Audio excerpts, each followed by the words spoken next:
अरे आज ये गांव के सारे लोग जो है नुक्कड़ पर क्यों इकट्ठा हुए हैं और अम्मा जान भी हैं। अरे प्रधान जी भी हैं। कमाल हो गया।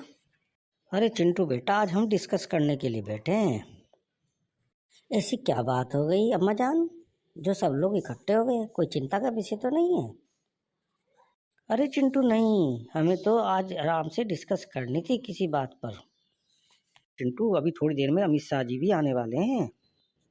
अरे अमित शाह अंकल आ रहे हैं, मेरा तो बहुत मन है उन्हें देखने का। लो हम तो बात ही कर रहे थे, ये तो अमित शाह जी आ ही गए। अरे नमस्ते अम्मा जान। अम्मा जी, मेरी आपसे मिलने की बहुत इच्छा हो रही थी। अरे शायद मेरी किस्मत बदल गई। मैंने लोकसभा की सीट के लिए टिकट मांगा था ना, पर जब तक ये खुद नहीं कहेंगे मैं ऐसे ही इधर उधर की बातें करती रहूंगी। अरे किसान भाइयों, कैसे हो आप लोग? मुझे आप लोगों से बहुत प्यार है। जब से हमारी गवर्नमेंट आई है, देखो मैंने कितनी चीज़ें दिलवाने की कोशिश करी है आप लोगों को। करा तो है, पर इतना ज्यादा नहीं हुआ जितना होना चाहिए था। क्या है, हर को सुखी रखना पड़ता है, इसलिए थोड़ा टाइम तो लगता ही है पूरा काम होने पे। अरे अमित बेटा, ये तो बेचारी यंग जनरेशन है ना, इन्हें हर चीज़ जल्दी चाहिए, इन्हें आप लोगों की मजबूरी का नहीं पता है। बेटा मुझे तो तुम्हें देख के बहुत खुशी होती है। और चिंटू बेटा तुम कैसे हो? तुम्हारी तो आवाज़ ही बड़ी क्यूट है, मुझे बहुत अच्छे लगते हो तुम। सर मैं भी बहुत पसंद करता हूँ आपको। खाना कैसे हुआ है? अब मेरे पेट में दर्द हो रहा है, पूछ ही लेती हूँ ये मेरे लिए टिकट लाई या नहीं लाई। अरे मैं तो यहाँ से निकल रहा था, यहाँ पे एक बाबा आजकल बहुत प्रसिद्ध हो रहे हैं, बागेश्वर बाबा धीरेन्द्र शास्त्री। मैं तो उनसे मिलने जा रहा हूँ। अरे अमित जी, मैंने भी बहुत सुना है उन बाबा के बारे में।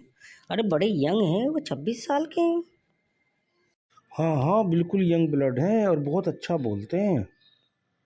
हाँ हाँ, मुझे तो बहुत अच्छे लगते हैं वो। ऐसे बोलते हैं, ठटरी के ठटरी बांध दूंगा। अरे वो तो पहले ही बता देते हैं कि दूसरे की क्या प्रॉब्लम है। हाँ हाँ, वही जिनका बहुत विरोध हुआ था अभी।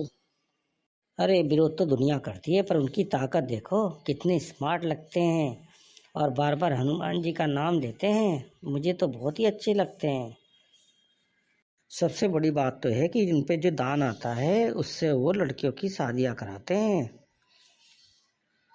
अच्छा भाइयों बहनों और चिंटू, अब मैं चलता हूँ बागेश्वर धाम। तुम लोग मेरा ध्यान रखना इलेक्शन में। अरे बेटा इसी तरह मेहनत करते रहो, देश की सेवा करो, तो हम तुम्हारे साथ 24 घंटे तैयार हैं। अरे अम्मा जान जी, अमित शाह जी तो चले गए, पर जब हम सब इकट्ठे हुए तो आप एक अच्छी सी कहानी सुना दो ना हमको। सुना दो ना अम्मा जान। अब इन्हें कैसे बताऊं मेरा कितना मूड खराब है। मैं तो सोच रही थी अमित शाह मेरे लिए लोकसभा का टिकट लाए हैं। चलो कोई बात नहीं। अरे अम्मा जी, आप बार बार क्या सोचने लगती हो, कहानी सुना दो ना। चलो एक छोटी सी कहानी सुनाई देती हूँ। चलो आज मैं अकबर बीरबल की तुम्हें एक स्टोरी और सुनाती हूँ। वो तो बहुत अच्छी लगती है। एक बार राजा अकबर अपने महल में घूम रहे थे, तभी उन्होंने देखा कि 3 महात्मा टाइप के लोग जो है किले की दीवार पर बैठे हुए हंसी मजाक कर रहे थे। राजा अकबर को बहुत गुस्सा आया। उन्हें बहुत बुरा लगा कि महल की दीवार पर इस तरह कोई बैठ सकता है, ये तो राजा के अकबर का महल है। गुस्से में आकर राजा अकबर ने आदेश दिया कि आज के बाद कोई भी आदमी अगर महल की दीवार पर बैठा दिखा तो उसको जो है सजा होगी। ये सुनकर महात्माओं को बहुत गुस्सा आया। वो कहने लगे ना तो हमारे पे घर है ना कुछ है, हम तो भिक्षा लेकर अपना जीवन यापन करते हैं और बैठने के लिए कभी कभी ये दीवार यूज कर लेते हैं। राजा ने ये अच्छा नहीं करा, हम जाकर बीरबल से अपनी प्रॉब्लम बताते हैं।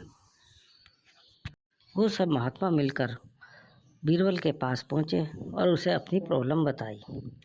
बीरबल ने सब चीज़ सुनी और उसके बाद उन्होंने आश्वासन दिया कि मैं राजा जी से बात करूंगा, अपने ढंग से उन्हें समझाऊंगा, आप आराम से जाकर कहीं भी बैठो। अब बीरबल क्या करेंगे? बीरबल तो ही समझदार, कुछ ना कुछ तो दिमाग लगाएगा। बीरबल तो इतना चालाक था कि वो अच्छे अच्छे को सही कर देता था।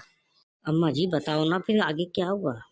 अब अगले दिन बीरबल ने महात्मा का वेश धारण करा और जाकर उसी दीवार पर जाकर बैठ गया। अब राजा ने फिर महल से देखा कि कोई महात्मा बैठा है। उसने सैनिकों से कहकर उसे अपने पास बुलाया। राजा गुस्से में तो था ही। उसने कहा, तुम्हारी हिम्मत कैसे हुई इस दीवार पर बैठने की? ये मेरे दीवार है। तब बीरबल ने स्टाइल से पूछा कि आपका महल है ये? तब राजा अकबर बोले, हाँ, ये मेरे फादर हुमायूं का महल है। पर उससे पहले भी तो कोई होगा। राजा अकबर कहने लगे, हाँ, मेरे दादाजी बाबर का महल था ये। अच्छा, उससे पहले किसका महल था ये? राजा अकबर कहने लगे, इससे पहले मेरे दादाजी ने लोधी से ये महल छीना था। बीरबल कहने लगा, फिर ये महल आपका कैसे हो गया? जब आपकी उम्र पूरी हो जाएगी तो ये महल किसका होगा? राजा अकबर बोले, जहांगीर का। तो राजा जी, एक चीज बताइए, ये महल आपका कैसे हो गया? आपने तो 5 लोग बता दिए। अरे, ये तो बीरबल ने राजा जी की ठटरी बांध दी। अब राजा असमंजस में आ गया। बात तो उसकी सही है कि भाई, जब ये मेरा है ही नहीं तो मैं इसे अपना कैसे कह रहा हूँ। अब बीरबल बोला, राजा जी, हम इस दुनिया में सिर्फ एक किराए के रूप में आए हैं। आज हम रह रहे हैं, कल दूसरा होगा, तो क्या अपना क्या पराया, ये तो हम सबका हो गया ना।